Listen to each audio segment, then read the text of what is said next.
안녕하세요. 반갑습니다. 주식강 일의 그대에게 이정렬입니다. 자, 오늘 4월 5일 8시를 지나고 있습니다. 대한전선이고요. 코드번호 001440입니다. 자, 일단 대한전선 많은 분들께서 좀 기다리셨다라고 말씀을 해주셔가지고 대단히 감사드린다는 말씀 드리고요.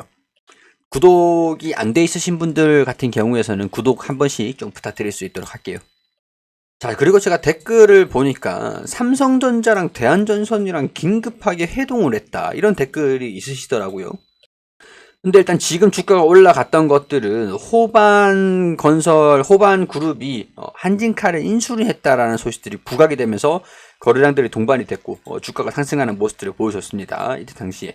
근데 이제 상승을 하면서 차익 실현 매물들이 나와주고 있고 이 매물들을 소화하고 있는 과정이에요. 근데 외국인들은 이미 이제 빠르게 포지션들이 다 정산이 된 것 같고 순매수로 전환이 되지 말라는 법은 없을 것 같습니다. 일단은 주가가 좀 올라가는 모습들을 보여줄지 외국인들 입장에서 좀 방향성이 좀 결정이 되지 않을까, 그런 생각들이 좀 드는데, 일단은 2,000원을 돌파를 하는 모습들을 보여준다고 하면은 외국인의 힘으로 순매수가 들어와 주면서 주가가 올라가는 거다라고 판단을 좀 할 수 있을 상황인 것 같아요. 그만큼 외국인의 수급이 현 시점에서 중요하다, 방향성을 잡는 그런 시점이, 방향성을 잡기 위해서 외국인의 힘이 필요하다, 이렇게 말씀을 드릴 수 있을 것 같고, 그리고 제가 삼성전자랑 대한전선이랑 긴급하게 회동을 했다, 이런 얘기들 댓글에 있었는데 이게 뭐 찌라시인지는 모르겠지만 일단은 이게 좀 너무 오래됐어요. 이걸 제가 갖고 오는 것도 좀 애매하긴 한데, 이전에 삼성전자하고 사업 계획에 좀 이런 협력을 하기로 한 내용들이 좀 있어요. 스마트 그리드 산업들, 스마트 그리드 산업을 집중해서 육성하기로 한다는 소식이 호재로 작용을 했다. 전기자동차 충전 솔루션 개발, 그리고 디지털 원격 검침 시스템 개발, 스마트 그리드 제품 시스템 개발을 진행하고 있고, 여기서 삼성전자랑 같이 스마트 그리드 이 관련된 산업들을 같이 육성하기로 했다.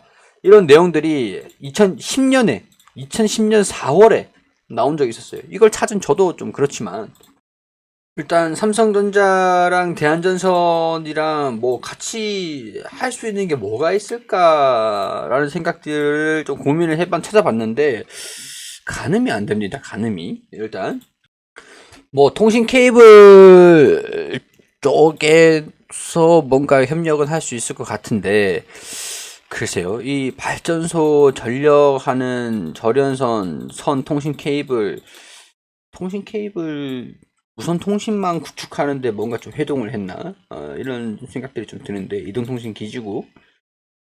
글쎄요, 이거는 좀 추후에 그게 사실이다라고 하면, 삼성전자랑 대한전선이랑 회동을 한 게 사실이다라고 하면은 아마 케이블 쪽이 되지 않을까 생각이 들지만, 뭐 일단은 확실하지는 않기 때문에 일단 얘기가 나오는 것들을 봐야 될 것 같아요.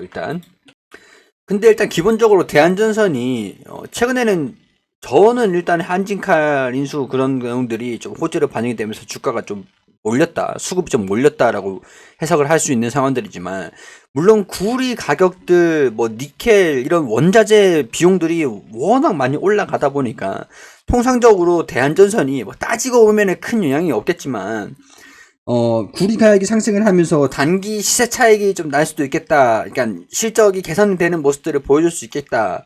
더군다나 이제 수주가 좀 많은 상황에서 구리 가격들이 좀 올라가다 보니까 매출액이 증가가 될 수도 있다, 라고 볼 수 있는 상황들이라, 뭐 수급은 여기에서 주목을 받으면서 올라갈 수는 있다라고 볼 수는 있겠죠. 근데 사실 좀 멀리 보면 구리 가격이 지금 뭐 10년 내로 보자고요. 10년 내로 구리 가격이 이렇게 왔다 갔다 할 거잖아요. 그럼 이만큼의 갭이 또 그만큼 이 정도로 됩니다. 그럼 평균치가 이 정도 나와요. 평균치로 따지고 보면은 장기적으로 봤을 때는 뭐 크게 상관은 없는 것들인데, 일단은 뭐 지금 이만큼에 올라서 매출액이 이 정도가 더 이제 수주가 있는 그런 상황에서 여기 이만큼을 반영을 시켜버린다라고 하면, 그래요, 뭐 단기 재고에 대한 마진도 증가될 수 있다라고 판단을 하면서 단기 순이익이 증가될 것이다라고 볼 수는 있겠죠.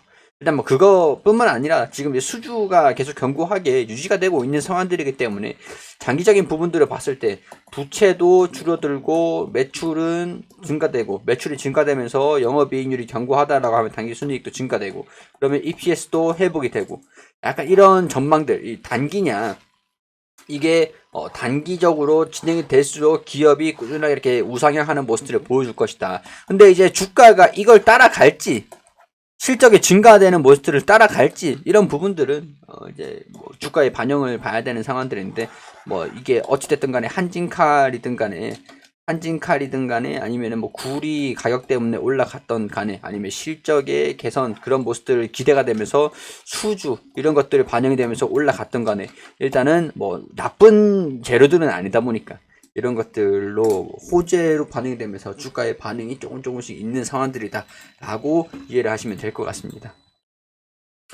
자, 뭐 이 정도로 아시면 될 것 같고, 실적에 대한 부분들, 제가 이제 수주에 대한 부분들은 계속 말씀을 드렸었죠. 수주는 1조 수준으로 저번 이제 작년 중순부터 계속 실적을 유지를 하고 있는 상황들이긴 했고, 이때는 코로나 때문에 수주가, 이때 당시에도 수주가 있긴 있었어요.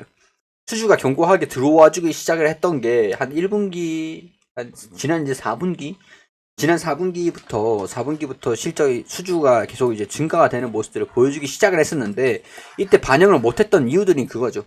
코로나 때문에, 코로나가 확산이 너무 크게 되다 보니까 프로젝트들, 이 수주를 받았던 이 프로젝트들이 뭐랄까 그 좀 연기가 됐습니다.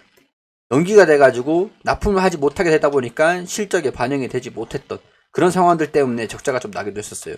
근데 코로나가 이제 장기화되는 상황들 중에서도 프로젝트가 잘 이제 고수익 프로젝트가 반영이 되면서 실적이 증가세를 좀 보여주고 있는 상황들인데, 이 실적들이 좀 이어진다라고 하면은 이거보다 높은 실적들이 나올 수 있는 상황들이 되기 때문에 이번 1분기하고 2분기, 1분기의 실적들도 좀 견고할 거다라고 좀 보고 있는 상황들이긴 하지만, 영업이익의 증가세, 이 당기순이익의 증가세 중요할 것 같은 상황들이고, 1분기 실적은 참고로 5월달쯤에 중순쯤에 발표가 될 걸로 보고 있는 상황들입니다. 실적들이 좀 잘 나온다라고 하면은 본격적인 성장세, 회복세 이런 것들을 기대를 하면서 주가에 또 긍정적으로 반영이 좀 될 수도 있는 상황들이기 때문에, 이런 것들도 우리 장기적으로 좀 지켜보고 기다리고 있는 상황들이긴 해요. 자, 기술적인 부분들 단기적으로 봤을 때는 제가 뭐 여기 뚫어줄 겁니다. 뭐 물론 이제 실적에 이 기업의 시장이, 이 기업이 성장한다, 회복한다, 이런 것들을 반영을 한다라고 하면은 당연히 뚫고 올라갈 거다라고 말씀을 충분히 드릴 수 있는 상황들이 되겠지만, 뚫고 이런 것, 실적에 대한 부분들을 반영을 할지, 아니면은 뭐 증권 시장에 대한 부분들이 좀 시장성 요인들 좀 이제 조정을 좀 받을지, 우크라이나 이런 것들이 좀 반영이 될지, 글로벌 경기에 대한 우려가 막 반영되고 있는 상황들인데, 이런 것들이 반영이 될지, 이런 것들이 뭐가 먼저 반영될지는 모르는 거잖아요. 먼저 뭐가 반영이 되는지 모르는 것들이기 때문에 우리가 양방향을 다 알고 있어야죠. 우려감들이 먼저 반영을 하고 이렇게 올라갈 수도 있는 거고, 아니면은 긍정적인 부분들을 반영을 하고 조정이 나온 다음에 다시 올라갈 수도 있는 거고, 그런 것들이니까 가격대를 알고 있자고요. 2,000원 정도 저항 구간이랑 이 차익 실현 매물들이 나와줄 수 있는 구간이 2,100원, 2,000원대이다라고 볼 수 있을 것 같고요.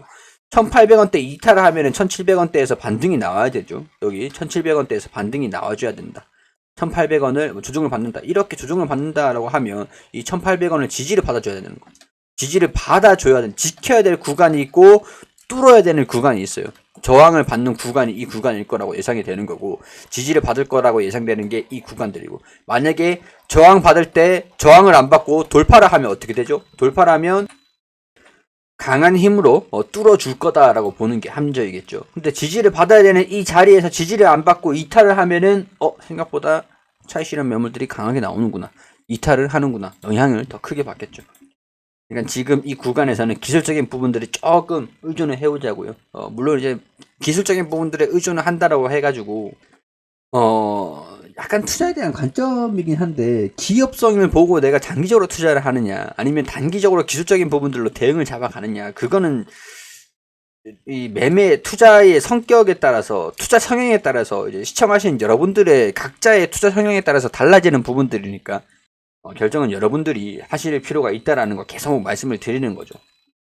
자, 어찌됐든 저찌됐든 간에 지지구간 저항구간 체크를 한번 해보시고 기업성에 대한 부분들 그리고 우리가 기다리고 있는 긍정적인 모멘텀들 그런 것들 다 설명을 드렸으니까 이런 것들을 객관적으로 여러분들이 들을 건 듣고 뭐 걸러낼 건 걸러내시라는 거죠. 판단은 여러분들이 해주시는 거니까 개인적인 생각들을 말씀을 드리는 거라고 생각을 해주시고 투자에 대한 판단은 여러분들이 해주시고 그래도 도움이 되셨다면 구독과 좋아요 부탁드릴 수 있도록 하겠습니다.